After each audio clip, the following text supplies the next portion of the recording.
Assalamualaikum warahmatullahi wabarakatuh. Yang terhormat Ketua Dewan Penguji, Ibu Fadilah Rahmawati, Sarjana Pendidikan Magister Pendidikan. Dan yang saya hormati Bapak Ibu Dewan Penguji. Perkenalkan, nama saya Anissa Dwi Ramadhani dengan NPM 222-030-6071. Pada kesempatan kali ini, saya akan menyeminarkan hasil proposal penelitian saya yang berjudul Pengaruh Pendekatan Model Eliciting Activities atau MEAS terhadap kemampuan representasi matematis dan kemandirian belajar siswa. Untuk pendahuluan, yang pertama itu latar belakang masalah. Salah satu kemampuan yang perlu dimiliki oleh siswa dalam mempelajari matematika ialah kemampuan representasi matematis.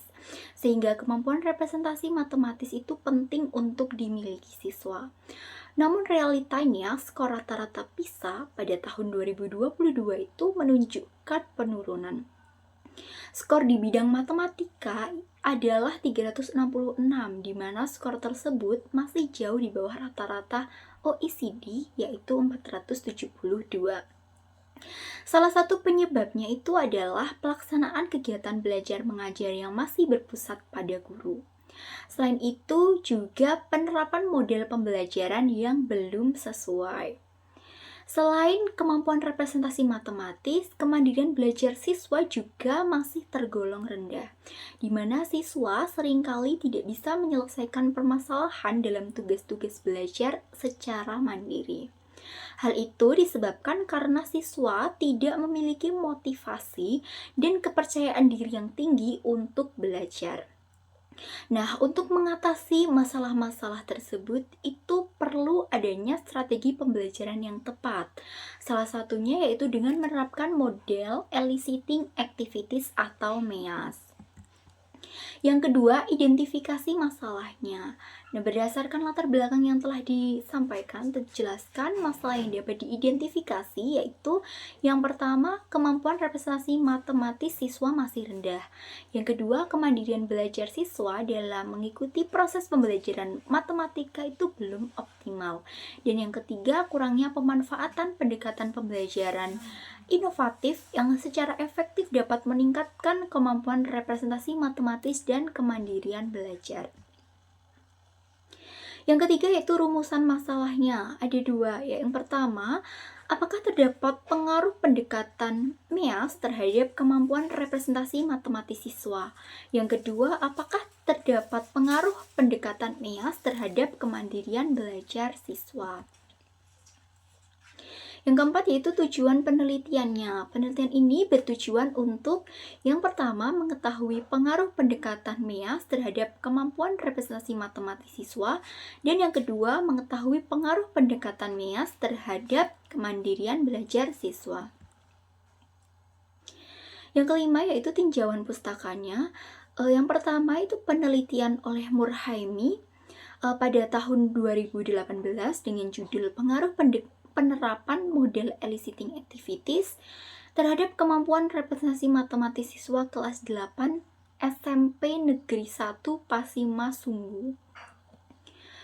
Untuk hasilnya itu kemampuan representasi matematis siswa itu secara individu maupun nilai rata-rata pada kelas eksperimen itu lebih baik dibandingkan dengan kelas kontrol, meskipun perbedaannya hanya sedikit.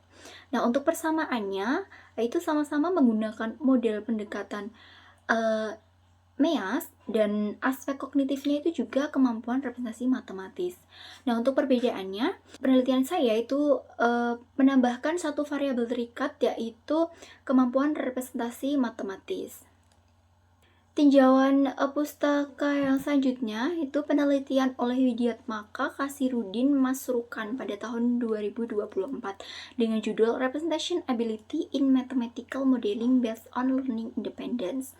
Untuk hasilnya sendiri, pada penelitian itu diperoleh hasil bahwa PBL itu terbukti efektif untuk meningkatkan kemampuan representasi matematis siswa dalam pemodelan matematika. Dan kemandirian belajar yang bervariasi itu akan mempengaruhi kemampuan representasi matematis siswa. Untuk persamaannya, aspek kognitif, kemampuan representasi matematis, dan kemandirian belajar. Untuk perbedaannya itu, penelitian tersebut menggunakan model pembelajaran PBL, sedangkan penelitian saya itu menggunakan model eliciting activities. Yang selanjutnya itu ada penelitian oleh Indriani, Yunita, dan Sudarman pada tahun 2020 dengan judul Peningkatan Kemampuan Representasi Matematis dan Kemandirian Belajar Siswa Menggunakan Pendekatan RME. Yang selanjutnya itu penelitian oleh Rosayanti dan Mulyono pada tahun 2019 dengan judul The Mathematical Representation Ability Based on Student Learning Independence on Problem-Based Learning with Scaffolded Approach. Penelitian selanjutnya itu oleh Ade, Mirza, Sayu pada tahun 2018 itu dengan judul Keefektifan Pembelajaran Model Eliciting Activities untuk meningkatkan kemampuan representasi matematis dan mengurangi kecemasan siswa. Yang selanjutnya yaitu kerangka teoritis. Yang pertama itu model eliciting activities, di mana merupakan serangkaian aktivitas pemecahan masalah yang mengharuskan siswa untuk mengembangkan model matematika dalam konteks dunia nyata. Untuk langkah-langkahnya sendiri, yang pertama, guru memberikan lembar soal yang berisi masalah terbuka dalam konteks realistis. Yang kedua, siswa mengajukan pertanyaan berdasarkan lembar soal. Yang ketiga, guru membaca soal bersama siswa dan memastikan setiap kelompok memahami apa yang ditanyakan. Yang keempat, siswa mencoba menyelesaikan masalah. Dan yang kelima, siswa menemukan model matematika setelah berdiskusi dan meninjau penyelesaian. Yang kedua yaitu kemampuan representasi matematis yang merupakan ekspresi dari ide-ide matematis yang digunakan untuk menunjukkan hasil karyanya dengan cara tertentu sebagai hasil interpretasi dari pikiran mereka.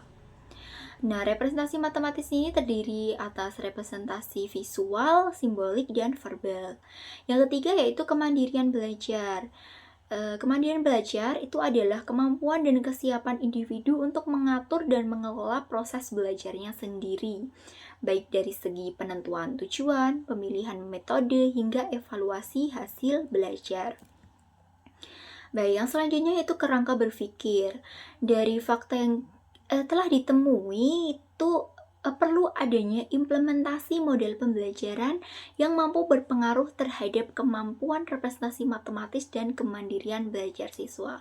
Salah satunya itu dengan model eliciting activities atau MEAS, di mana MEAS ini nantinya akan digunakan untuk menguji kemampuan representasi matematis dan juga kemandirian belajar. Dan nantinya diharapkan hasilnya itu terdapat pengaruh pendekatan model eliciting activities terhadap kemampuan representasi matematis siswa dan terdapat pengaruh pendekatan model eliciting activities terhadap kemandirian belajar siswa. Yang kedelapan yaitu metode penelitian. Yang pertama itu desain penelitian.